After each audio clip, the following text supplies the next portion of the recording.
Okay, today I'm going to show you some simple effects that can be created just by using some of the Krylon range here.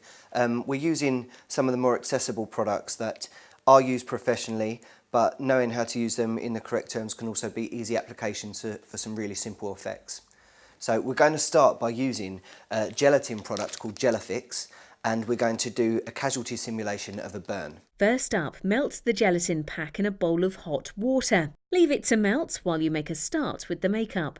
And we're going to start just by putting a nice base of a Supra colour, which is a grease-based formula, onto the skin to begin to colour it. Using a bright red colour, apply to the burn area with a rubber pore sponge. Apply with a stippling motion and build an area of bright red to give the impression of burnt flesh.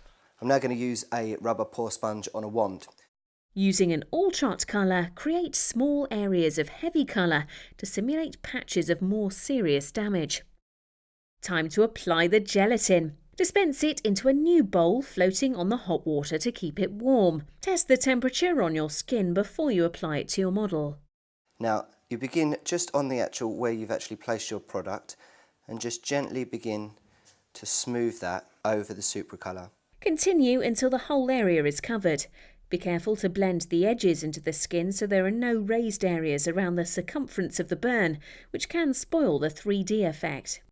Next, build raised areas of gelatin on top of the first layer. You'll have to work quite quickly before the gelatin sets. And now we've got our 2 levels of gelatin with our 2 levels of Supra colour. While the gelatin is still soft, take the spatula and score into the double layered areas and peel these back to make the impression of opened skin. So I'm going to now go back in with my rubber pore sponge. Use the sponge to build a layer of red around the wound. Don't make it as dense in colour so that it blends into the natural skin. So it's still using the same 2 colours, the bright red and the dark ultrat colour. I'm now going to go underneath the gelatin itself onto the natural skin to add depth and density. So I'm just going to press my brush around the actual edge.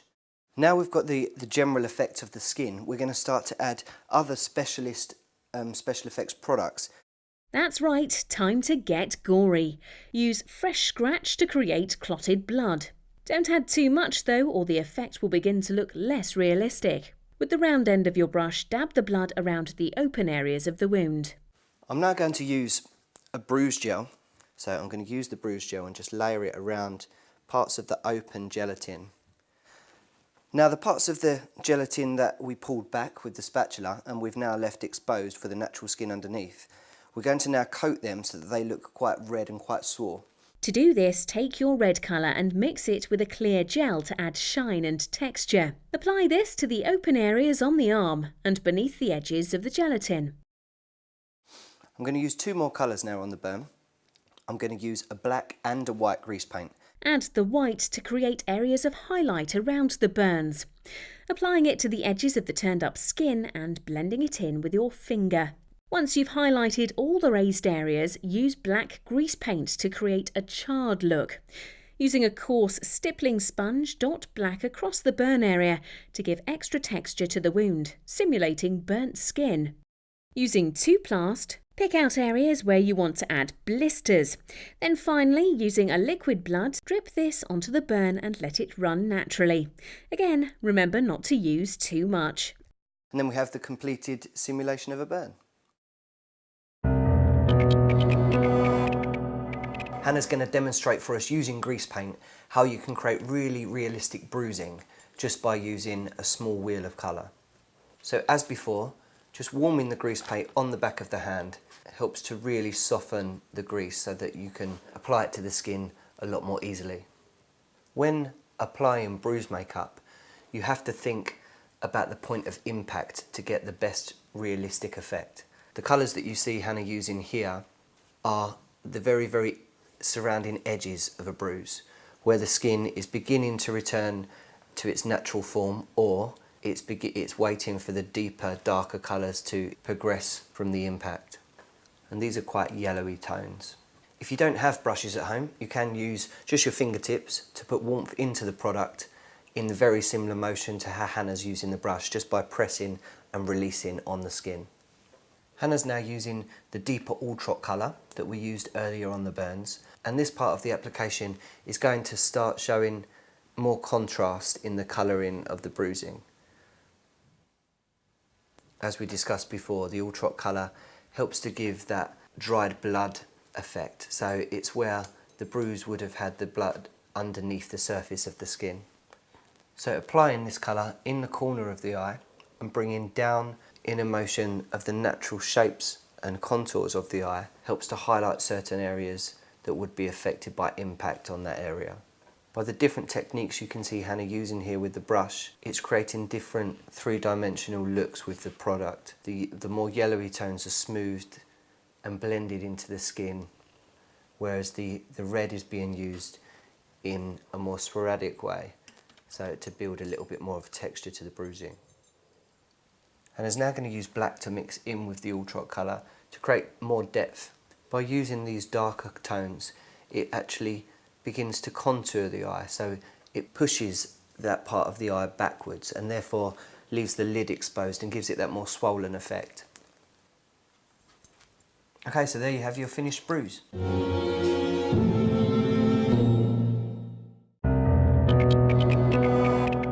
Hannah's going to be showing us how you can create a burst blister, which can be quite versatile. You could use this on the face or anywhere else on the body really.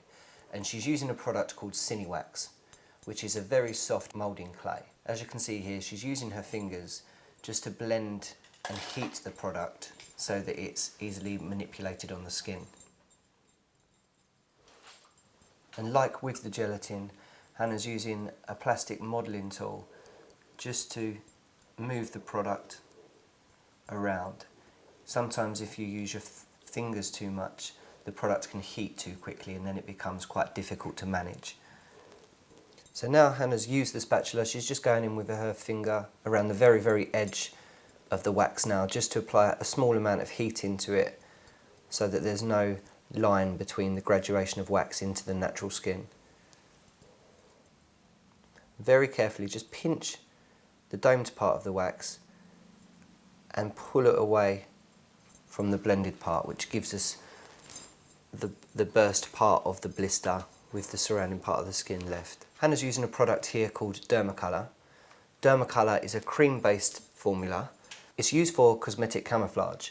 In this case, we're using it to create a nice red skin tone for the sore skin that would have been left from underneath the blister bursting.